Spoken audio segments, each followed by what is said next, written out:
solidarité et forcément les moyens des administrations, quel que soit le niveau de pouvoir, des femmes et des hommes politiques, se concentrent à essayer de trouver des solutions et à essayer de rebondir, à être présents et surtout à trouver des solutions.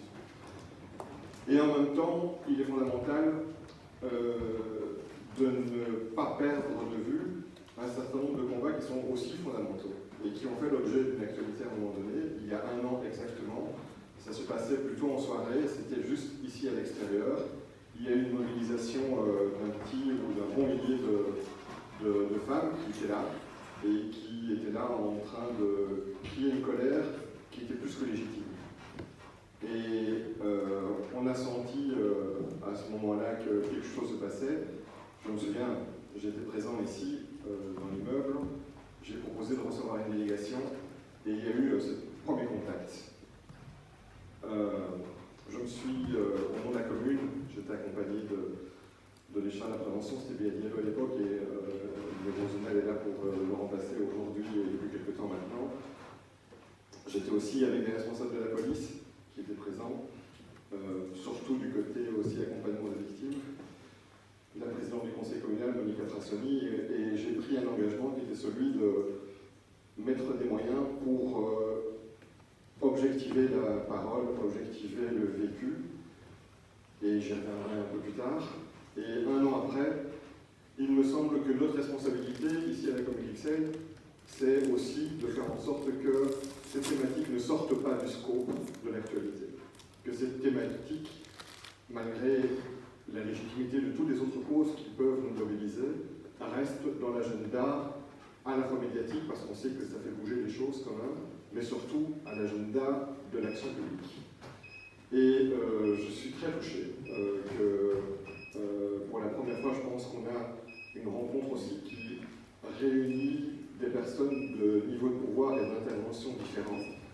À la fois le fédéral avec Sarah Schlitz qui est présente, la région avec Barbara Tract et Nawal Benamou. Et vous êtes venus personnellement, vous n'avez pas envoyé vos chefs de cabinet ou vos spécialistes, et c'est aussi extrêmement important et je vous suis vraiment tout à fait reconnaissant. Et puis il y a toute une série d'autres acteurs et actrices qui jouent un rôle fondamental sur ces questions-là, qui sont aussi présents aujourd'hui. On a eu l'occasion souvent de se rencontrer depuis l'année passée pour voir un peu comment est-ce qu'on pouvait travailler, que ce soit des acteurs institutionnels comme la police par exemple, ou la STIB, mais aussi des acteurs associatifs. Et ces acteurs associatifs, c'est le deuxième merci que je dois dire. Merci parce que c'est un travail bénévole, c'est un travail qui ne s'est pas arrêté, qui en fait a rencontré un besoin sociétal qui est extrêmement important. On aura un message de celle qui a lancé Balance ton bar l'année passée et qui a créé un hashtag finalement autour duquel on s'est rattaché. Elle n'est pas ici en Belgique pour le moment et c'est comme ça qu'elle a eu la gentillesse d'enregistrer un petit message, on le verra tout à l'heure. Ça a été aussi extrêmement important cette intuition qu'il fallait se coordonner du côté du terrain, du côté des femmes, pour justement essayer de parler ensemble. Et ça a été la constitution aussi de l'UFIA. Et on va proposer que l'UFIA ne conclue pas les discussions, mais ait le mot de la fin, d'une certaine façon. Vous direz ce que vous avez envie de dire à ce moment-là.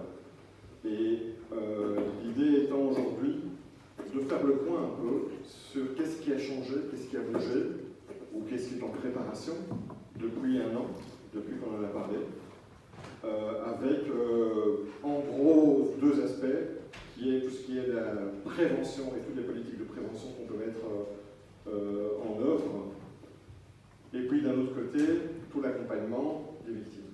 C'est autour de ces 2 questions, mais au sens large, qu'on va essayer de structurer à la fois les interventions et les échanges qui pourront exister.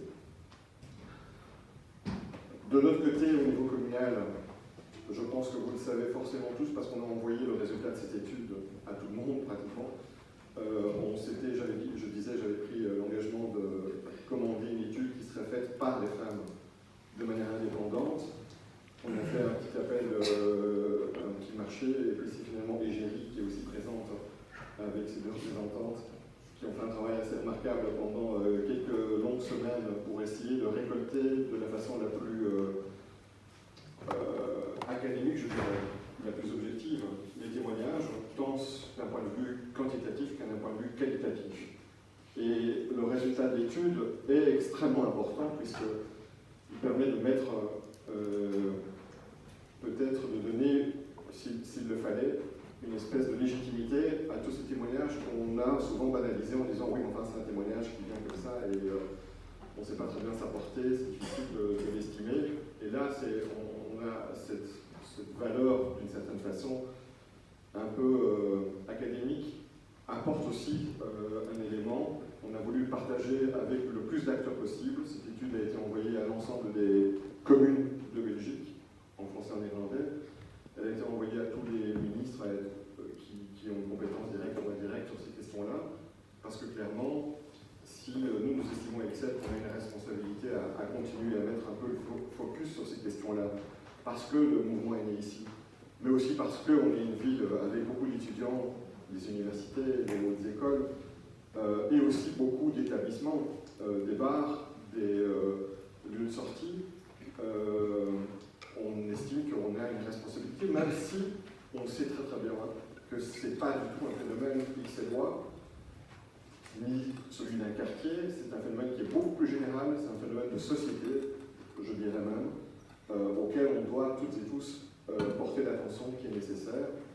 L'objectif étant que, si on parle des lieux de sortie, que la possibilité dans un monde et dans un pays qui très facilement se permet de donner une leçon à d'autres continents ou à d'autres pays ailleurs dans le monde, se sentent un tout petit peu à l'aise en se regardant et en se disant que la moitié de sa population peut sortir sans devoir se préparer spécialement de façon défensive quand elle décide de pouvoir venir au moment d'insouciance en sortant prendre un verre ou faire la fête. Voilà, je ne vais pas être plus long dans mon introduction parce qu'il y aura beaucoup de contenu, je le sais déjà, qui va être présenté par les différentes intervenantes ou les différents intervenants qui prendront la parole. Ça va être un peu dense, mais c'est aussi important de prendre ce temps. C'est pas le dernier, on continuera à y travailler, mais en tout cas c'est un rendez-vous qu'on ne voulait pas manquer et merci de l'avoir honoré par votre présence.